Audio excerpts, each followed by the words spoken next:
Viewers, तो आज की क्लास में हम वेक्टर अलजेब्रा से रिलेटेड एक इम्पॉर्टेंट प्रॉब्लम सॉल्व करेंगे। राइट।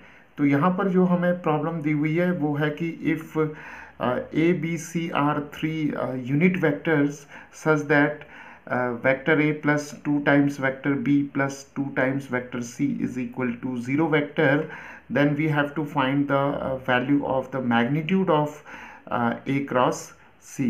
राइट। तो यहाँ पर हमें तीन वेक्टर्स दिए हुए हैं ए बी और सी, और ये यूनिट वेक्टर्स हैं। और यहाँ एक कंडीशन हमें दी हुई है कि इन तीनों वेक्टर्स का सम जो है वो 0 वेक्टर है। तो हमें जो है ए क्रॉस सी जो वेक्टर है उसका मैग्नीट्यूड फाइंड आउट करना है। राइट। तो चलिए शुरू करते हैं। देखिए इस प्रॉब्लम को हम कैसे अप्रोच करेंगे। राइट। तो हमें यहाँ पर दिया हुआ है कि वेक्टर ए बी और सी यूनिट वेक्टर्स हैं। तो इसका मतलब तो ये हो गया कि वेक्टर ए, वेक्टर बी और वेक्टर सी का जो मैग्नीट्यूड होगा वो 1 हो जाएगा। राइट, क्योंकि ये यूनिट वेक्टर्स हैं। और यहाँ पर अब हमें निकालना है मैग्नीट्यूड ऑफ ए क्रॉस सी। तो मैग्नीट्यूड ऑफ ए क्रॉस सी जो होता है, अगर हम वेक्टर्स से जो फॉर्मूला हम अगर देखते हैं तो ये मिलता है हमें magnitude of vector A, magnitude of vector C and sine of the angle between vector A and C. Right. तो मान लेते हैं ये वेक्टर हमारे पास सी वेक्टर है और ये वेक्टर हमारे पास वेक्टर ए है। तो इन दोनों के बीच का जो एंगल होगा वो थीटा होगा। Right. So magnitude of A cross C is given by magnitude of A, magnitude of C and sine of theta. Right. तो अब देखिए मैग्नीट्यूड ऑफ वेक्टर ए और मैग्नीट्यूड ऑफ वेक्टर सी जो है वो 1 है। तो यहाँ पर हमारे पास 1 1 और यहाँ पर आ जाएगा साइन थीटा। राइट। तो ये हो जाएगा हमारे पास साइन थीटा। तो ए क्रॉस सी का जो मैग्नीट्यूड है वो साइन थीटा होगा। राइट। तो इसका मतलब यह है कि इस प्रॉब्लम में हमें साइन थीटा की वैल्यू निकालनी है या थीटा की वैल्यू हमें फाइंड आउट करनी है। राइट। तो अब हम क्या करेंगे कि इस कंडीशन का यूज़ करेंगे और देखते हैं कि इस कंडीशन से हमें साइन थीटा कैसे मिलता है या थीटा हमें कैसे मिलता है। तो चलिए इस कंडीशन से अब हम इस तरीके से लिख लेते हैं, vector A plus 2 times vector C is equal to negative of 2 times of vector B. Right. तो यहाँ से हम इस 2b को हम राइट हैंड साइड में ले जाएंगे और इसके बाद हम दोनों तरफ स्क्वायरिंग कर देंगे। राइट। तो जब हम स्क्वायरिंग करेंगे तो हमें मिलेगा vector A plus 2 times vector C square, और यहाँ पर हमें मिल जाएगा नेगेटिव का स्क्वायर प्लस हो जाएगा तो 4 times square of this vector B. Right. तो अब हम यहाँ पर vector A plus 2 times vector C का स्क्वायर है तो हम इसे इस तरीके से लिख सकते हैं, वेक्टर ए का स्क्वायर देन 4 वेक्टर सी का square then 4 times 2ab term आएगा यहाँ पर, तो 4 times vector A dot vector C. Right. और यहाँ पर हमारे पास आ जाएगा 4 times of square of the vector B. Right. तो अब देखिए वेक्टर अलजेब्रा से हमें एक इम्पॉर्टेंट रिजल्ट मालूम है कि स्क्वायर ऑफ ए वेक्टर जो होता है, square of a vector is equal to the square of its magnitude. Right. तो अगर हमारे पास मान लीजिए कोई वेक्टर x है तो x वेक्टर का जो स्क्वायर होगा वो इसके मैग्नीट्यूड के स्क्वायर के इक्वल होगा। राइट।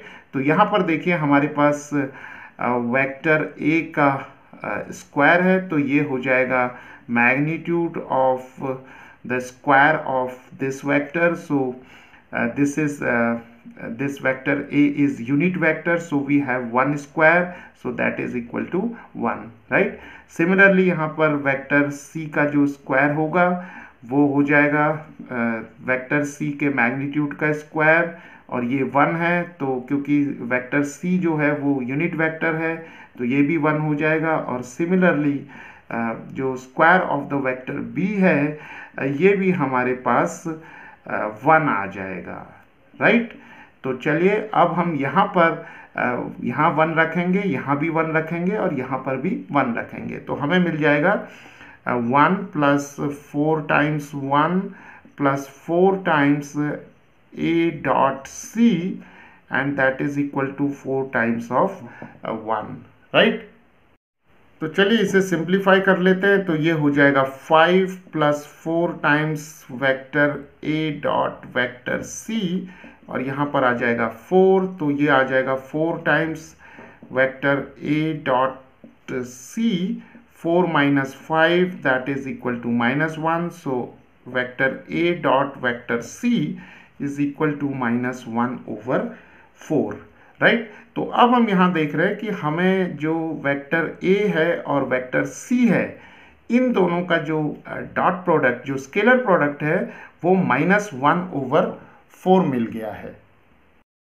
तो अब देखिए यहाँ पर हम स्केलर प्रोडक्ट या डॉट प्रोडक्ट की डेफिनेशन का यूज़ करेंगे, तो हमें मिल जाएगा a डॉट c जो होगा वो हमें मिलेगा मॉड ऑफ या magnitude of vector a, magnitude of vector c and cosine of the angle theta, right. तो a डॉट c मिल जाएगा हमें a c and cos theta, right. तो a डॉट c हमारे पास -1/4 है और यहाँ पर जो मैग्नीट्यूड है a का वो 1 हो जाएगा, यहाँ पर 1 आ जाएगा c का मैग्नीट्यूड और कोसाइन थीटा मिल जाएगा, राइट। तो कॉस थीटा की वैल्यू हमें मिल जाएगी -1/4, राइट। तो अब देखिए हमारे पास कॉस थीटा -1/4 आ गया है, जबकि हमें फाइंड आउट करना है magnitude of a cross c। तो ये साइन थीटा है, तो हम साइन थीटा को लिख सकते हैं easily square root of 1 minus cos square theta, right.